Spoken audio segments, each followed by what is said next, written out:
what's your take on that, Daz? What's your opinion on that? Another phony, fake, false flag hoax show. I don't know the name of that YouTuber. He was brilliant from years ago. You know, during the teens, he used to take the piss out of all of the false flags, every single one. There's none of them. Charlie Kirk. The nation flags attached to them and all of that, saying that, oh, he's such a patriot and all of that.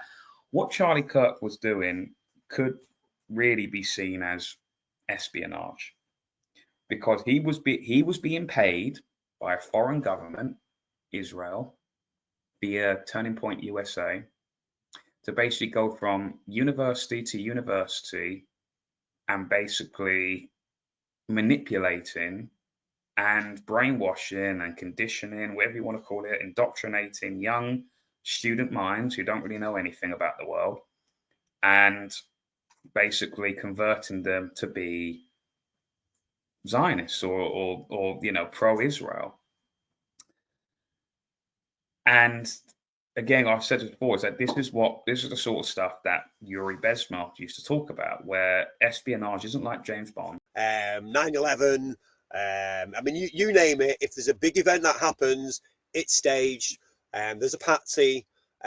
Do people die? I don't think so. That you know, I watched that video a few times. Watched it with the sound off, and you can see it's been edited. Just on the first part, there's a cop with a yellow helmet ducked behind the car. It pans back, and suddenly there's 3 cops there, and you can see it wasn't taken on the day that you know that they said it was. It's just so there's always clues, but everybody falls for it because it's emotional and fear based. I'll be called an anti-Semite right now, or you have no respect for the dead. Well, I don't believe anybody died. If people do die, I do have respect for the dead. The respect for the Palestinians that are getting slaughtered in their hundreds of thousands right now, and excused by, I presume, a lot of people that may or may not follow this show, by patriots.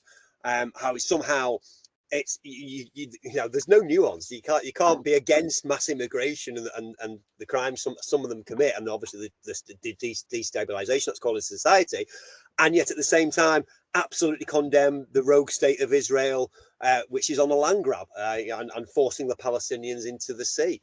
It's imperialism, and people can't see it. And what he's done is he's basically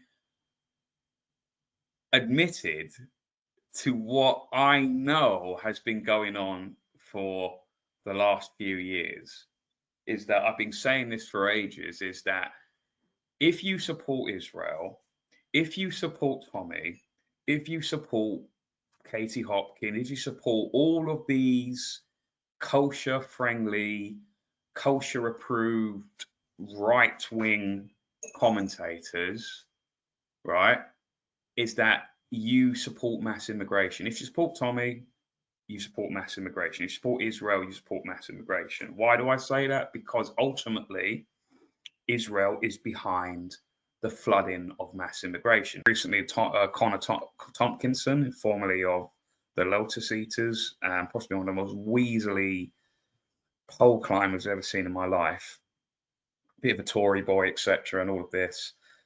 He recently had the trip, you know, which is a nickname for taking the trip to Israel, paid by the Herzlitz institution, which is literally named after the guy Theodore Herzlitz, who was basically, well, not even basically, but literally the creator of Zionism, in the political philosophy. So that was paid for. So Connor Tompkinson went on a trip to Israel. We're just going to trust his word and assume that there was no other sort of dealings that went on. It was paid for by an institution that's literally named after the guy who created Zionism.